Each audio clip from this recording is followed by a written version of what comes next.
Forces हैं वो वहाँ के आदिवासियों को मारती पीटती हैं, बलात्कार करती हैं, जान से मार देती हैं, झूठे केस बनाकर लोगों को बंद कर लिया जाता है। सोनी जी को भी बंद किया गया था। उसके बाद इनको सुप्रीम कोर्ट से राहत मिली थी उस समय। अब ये सब क्यों हो रहा है? एक केस मैं कर रहा हूँ सुप्रीम कोर्ट में, अभी चल रहा है। अडानी की कुछ छत्तीसगढ़ में कोयला की खदानों के बारे में। तो ये खदान बिना किसी बिडिंग के राजस्थान की जो माइनिंग कंपनी है उसको दी गई थी, राजस्थान सरकार की। उस कंपनी ने सब कॉन्ट्रैक्ट अडानी की कंपनियों को दे दिया। सरकार ने उसमें, चाहे वाइल्ड लाइफ इंस्टीट्यूट ने बोला कि भाई यहाँ, पहले तो मिनिस्ट्री ऑफ एनवायरनमेंट ने ही उसको नो गो एरिया डिक्लेयर कर दिया था कि यहाँ कोई माइनिंग नहीं करी जा सकती। उसके बाद वाइल्ड लाइफ इंस्टीट्यूट ने भी बोला कि यहाँ कोई माइनिंग नहीं हो सकती, 3 लाख पेड़ काटे जाएंगे, बहुत डेंस जंगल है यहाँ पर। लेकिन फिर भी भारत सरकार ने और छत्तीसगढ़ सरकार ने मिलकर वहाँ पर अडानी को माइनिंग करने की परमिशन दे दी। तो पहली बात तो खैर ये अडानी को सब कॉन्ट्रैक्ट करी ही नहीं जा सकती थी, लेकिन राजस्थान सरकार की ऑफिशियल माइनिंग कंपनी ने अडानी को सब कॉन्ट्रैक्ट दे दिया इसका, क्योंकि सुप्रीम कोर्ट ने साफ साफ बोला था कि भाई ये कोयले की खदानों का ऑक्शन होना होगा और बगैर ऑक्शन के सिर्फ सरकारी कंपनी को दिया जा सकता है। सरकारी कंपनी कोई निजी कंपनी को सब कॉन्ट्रैक्ट नहीं दे सकती। लेकिन राजस्थान सरकार ने दिया और छत्तीसगढ़ सरकार, ये दोनों कांग्रेस की सरकार, मैं ये इसलिए बता रहा हूँ कि आज इस देश में अडानी जैसी कंपनी के लिए सब लोग, सारी पार्टियां, सारे राज्य उनको वेलकम करने के लिए तैयार हैं और उस चक्कर में उनको हर तरह की सुविधा देने के लिए तैयार हैं। सिर्फ सुविधा ही नहीं, उनके कहने पर अभी तो वहाँ पर इसलिए माइनिंग नहीं हो पा रही क्योंकि वहाँ के लोकल लोगों ने इसको बहुत अपोज किया हुआ है, बहुत लोकल ऑपोजिशन है ज़बरदस्त। लेकिन इस ऑपोजिशन को ख़त्म करने के लिए, आदिवासियों को वहाँ से हटाने के लिए फिर ये सब किया जाता है, जिसकी वजह से सोनी जो आपको बता रही थी। देखिए इस देश में, ये तो खैर आदिवासी एरिया की बात, और इस केस का तो खैर हिमांशु जी आपको बताएंगे कि कितने प्रमाण थे ये दिखाने के लिए कि ये जो ये लोग कह रहे हैं कि भाई हमने नक्सलों के साथ मुठभेड़ में मार दिया नक्सलियों को, लेकिन ये वहाँ के आदिवासी थे, बिल्कुल इनोसेंट आदिवासी थे जिनको मारा गया। इसके बहुत प्रमाण थे और ये केस तो बिल्कुल एकदम, जिसको कहते हैं कि crime for an independent investigation. फिर भी सुप्रीम कोर्ट ने ये बोल दिया कि नहीं, वहाँ की पुलिस जांच कर चुकी है। अरे भाई, पुलिस के खिलाफ तो आरोप लगाया जा रहा है कि उन्होंने इनको मारा और वही लोग जांच कर चुके हैं और इसलिए अब इसमें कोई और जांच होने की जरूरत नहीं है और इसलिए आपने झूठा केस किया है क्योंकि पुलिस जांच करके ये कह चुकी है कि भाई नहीं, सब कुछ ठीक है, जो हम कह रहे हैं वो सही है। मतलब ऐसा बेहुदा जजमेंट सुप्रीम कोर्ट से आना और उसके ऊपर ऐसा फाइन लगा देना कि 5 लाख रुपए इनके खिलाफ केस भी चला दो, झूठा केस दायर करने का, इनके खिलाफ 5 लाख का फाइन भी लगा दो। हम लोगों ने एक्चुअली जब मेरे खिलाफ कंटेम्प्ट में जजमेंट दिया कि तुमको कन्विक्ट किया जाता है, तुमने बड़ा सीरियस कंटेम्प्ट कमिट किया। ये दूसरी बात है कि उसमें 1 रुपए का जुर्माना लगाया और नहीं तो 3 महीने की जेल वगैरह, लेकिन कन्विक्शन तो कर दिया कंटेम्प्ट के लिए।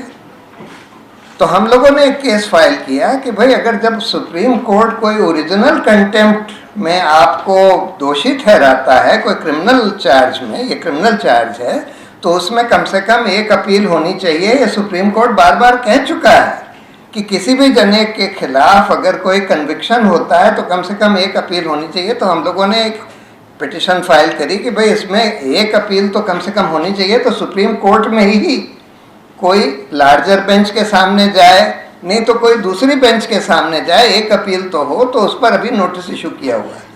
इसी तरह से अब ये जो फाइन लगाने का सिलसिला चल गया है हम लोगों के ऊपर, हम लोगों ने एक पिटिशन फाइल करी कि भाई वो पुराने चीफ जस्टिस थे दीपक मिश्रा, उनका सीबीआई इन्वेस्टिगेशन कर रही थी क्योंकि एक मेडिकल कॉलेज स्कैम में उनका इन्वॉल्वमेंट था। तो हमने पिटिशन फाइल करी कि भाई सीबीआई तो सरकारी एजेंसी है, चीफ जस्टिस का इन्वेस्टिगेशन सरकारी एजेंसी करे, ये बात ठीक नहीं है। सुप्रीम कोर्ट पहले भी कह चुका है, इसलिए कोई स्वतंत्र एसआईटी का गठन होना चाहिए जो इसका इन्वेस्टिगेशन करे। वो पिटिशन सुप्रीम कोर्ट ने, और ये अरुण मिश्रा साहब जो आज ह्यूमन राइट्स कमीशन के चेयरमैन बन गए हैं उन्होंने, और इसमें ये भी थे खनविलकर साहब जिन्होंने ये जजमेंट दिया है, इन दोनों ने डिसमिस कर दी और 25 लाख का फाइन हमारे कैंपेन फॉर जुडिशियल अकाउंटेबिलिटी के ऊपर लगा दिया। अब 25 लाख की जगह 25 करोड़ भी लगा सकते थे।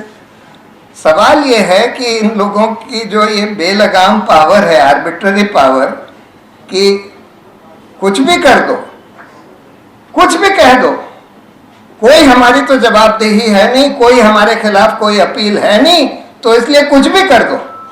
और यही किया गया इस केस में भी।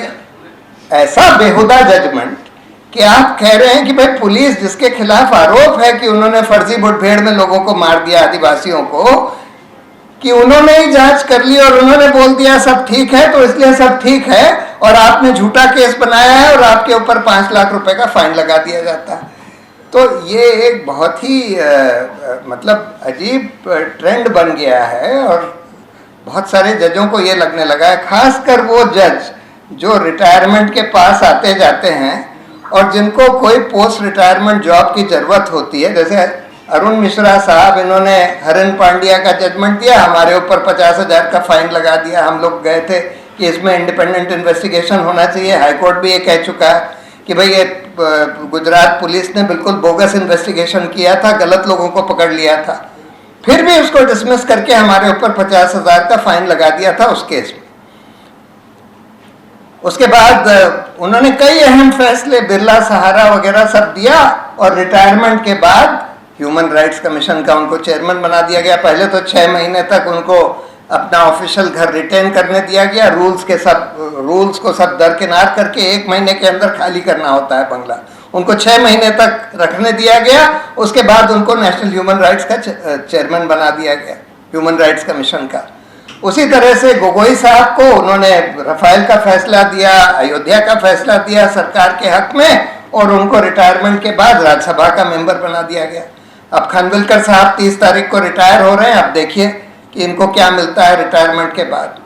तो ये एक तरीका बड़ा प्रचलित हो गया है कि जजों को रिटायरमेंट के बाद का कोई नौकरी का लुभान देकर और उनसे जो चाहो फैसले करवा लो। और ये बात अरुण जेटली ने एक बार पार्लियामेंट में बोली थी कि the lure of post retirement jobs influences pre-retirement judgment of judges and this is a serious threat to the independence of the judiciary। और ये हम देख रहे हैं कि आज ये सब हो रहा है। मैं तो थोड़ा सा बस हटके न्यायपालिका की बात करना चाहता था कि देखिए आज देश में हम देख रहे हैं कि हर तरह से लोकतंत्र का, मौलिक अधिकारों का पतन हो गया है और देश एक बिल्कुल फांसीवादी ट्रैक पर निकल गया है।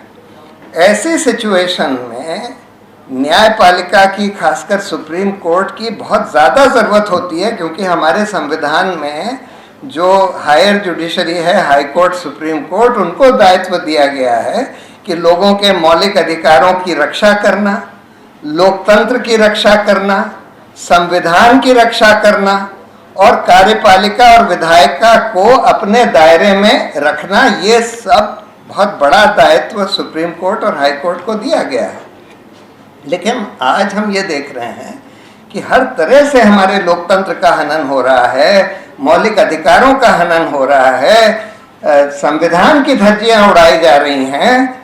लेकिन ज़्यादातर हम देख रहे हैं कि उच्चतम न्यायालय, उच्च न्यायालय मूक दर्शक बनकर इन सब चीज़ों को देख रही हैं और मौलिक अधिकारों की और लोकतंत्र की रक्षा नहीं कर रही हैं। एकाध अपवाद ऐसे आते हैं, एकाध केसेस ऐसे आते हैं, जैसे मोहम्मद जुबैर के केस में अच्छा फैसला आ गया, एकाध और केसेस में अच्छा फैसला आ गया, लेकिन बाय एंड लार्ज हम ये देख रहे हैं कि आज न्यायपालिका की स्वतंत्रता बिल्कुल चरमरा गई है और ऐसा दिखाई देता है कि न्यायपालिका ने, न्यायपालिका ने, उच्च और उच्चतम न्यायपालिका ने अपने घुटने सरकार के सामने टेक दिए हैं। तो ऐसे सिचुएशन में हमारा सबका दायित्व बनता है कि जब जब हम ये देखें कि न्यायपालिका अपना काम नहीं कर रही, अपनी ड्यूटी नहीं निभा रही और हमारे अधिकारों की रक्षा नहीं कर रही, वहाँ पर हमको बिल्कुल खुलकर उसके खिलाफ हमको प्रोटेस्ट करना चाहिए, उनको क्रिटिसाइज करना चाहिए, बिल्कुल खुल के और जोर के करना चाहिए। और जहाँ जहाँ वो कुछ अच्छा काम करते हैं वहाँ पर हमको उनका प्रेज करना चाहिए, क्योंकि हमने देखा है कि पब्लिक ओपिनियन का बहुत बड़ा इम्पैक्ट होता है न्यायपालिका की फंक्शनिंग के ऊपर भी। तो इसलिए बाकी तो सब बातें और लोग करेंगे, लेकिन मैं बस न्यायपालिका के बारे में ही थोड़ा बहुत कहना चाहता था। बहुत बहुत धन्यवाद।